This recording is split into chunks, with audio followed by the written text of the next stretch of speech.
Canadian صوبے Alberta میں بھی اس مہلک وبا میں اضافہ دیکھنے میں آ رہا ہے۔ البرٹا صوبہ اس وقت کرونا وائرس کی وجہ سے بحرانی صورتحال کا سامنا کر رہا ہے۔ صوبے میں 3,12,285 افراد کرونا وائرس سے متاثر ہوئے ہیں، جبکہ 2,901 افراد ہلاک ہو چکے ہیں۔ برٹش کولمبیا میں کیسز کی تعداد 1,95,186 ہے، جبکہ صوبے میں کرونا وائرس سے ہونے والی ہلاکتوں کی تعداد 2,033 ہے۔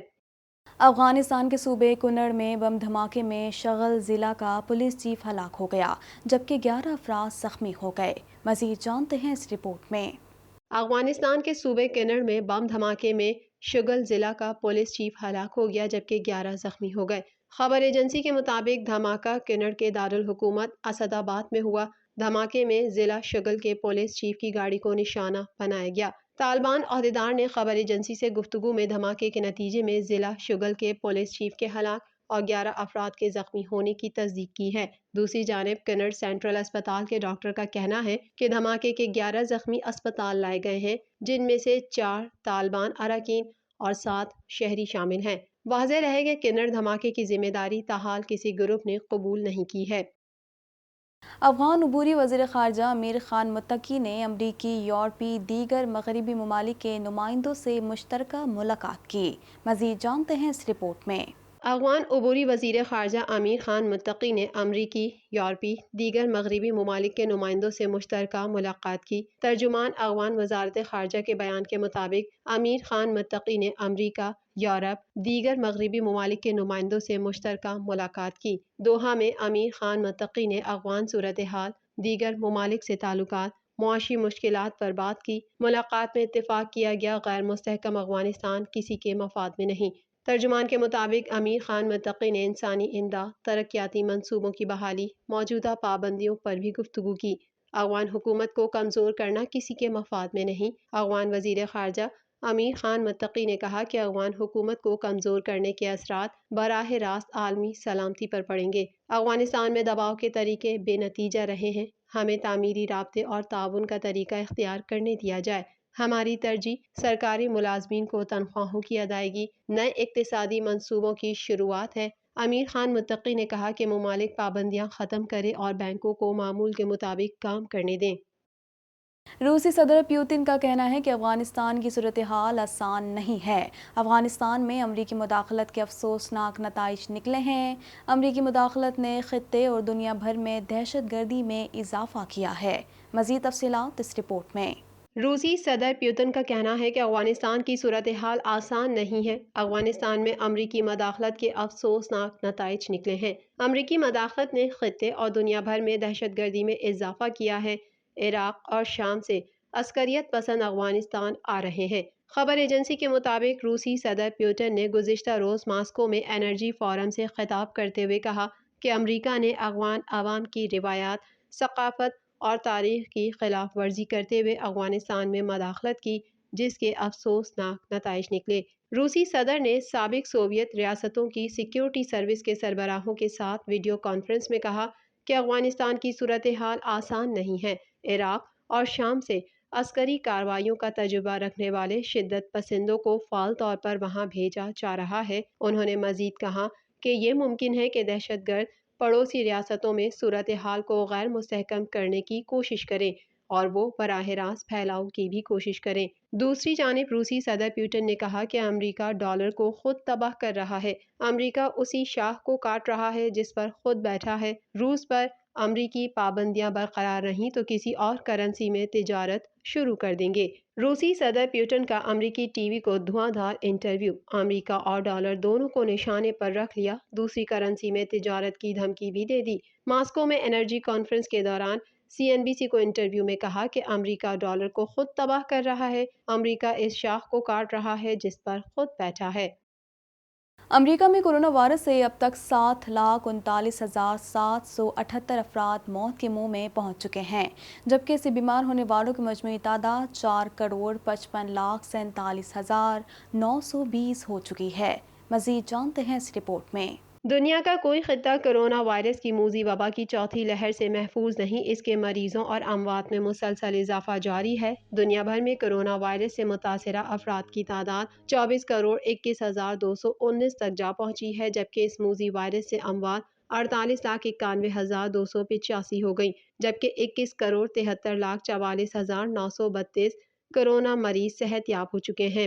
1 ارب سے زائد آبادی والا ملک بھارت کرونا وائرس کے مریضوں کی تعداد کے حوالے سے دوسرے نمبر پر ہے، جہاں اس وائرس سے 4,51,469 ہلاکتیں ہو چکی ہیں، جبکہ اس سے متاثرہ 3,40,20,730 مریض سامنے آ چکے ہیں۔ کرونا وائرس کے مریضوں کی تعداد کے حوالے سے ممالک کی اس فہرست میں برازیل تیسرے نمبر پر ہے، تاہم یہ اموات کے حوالے سے فہرست میں دوسرے نمبر پر ہے، جہاں اس جان لیوا وائرس سے 6,01,643 ہلاکتیں ہو چکی ہیں، جبکہ اس کے متاثرہ مریضوں کی تعداد 2,15,97,949 ہو گئی۔ ترکی میں کرونا وائرس سے اموات 66,841 تک جا پہنچی ہیں، جبکہ کیسز 75,40,223 ہو چکے ہیں۔ ایران میں کرونا وائرس سے کل اموات کی تعداد 1,23,275 ہو گئی، جبکہ اس کے کل کیسز 57,42,083 ہو گئے۔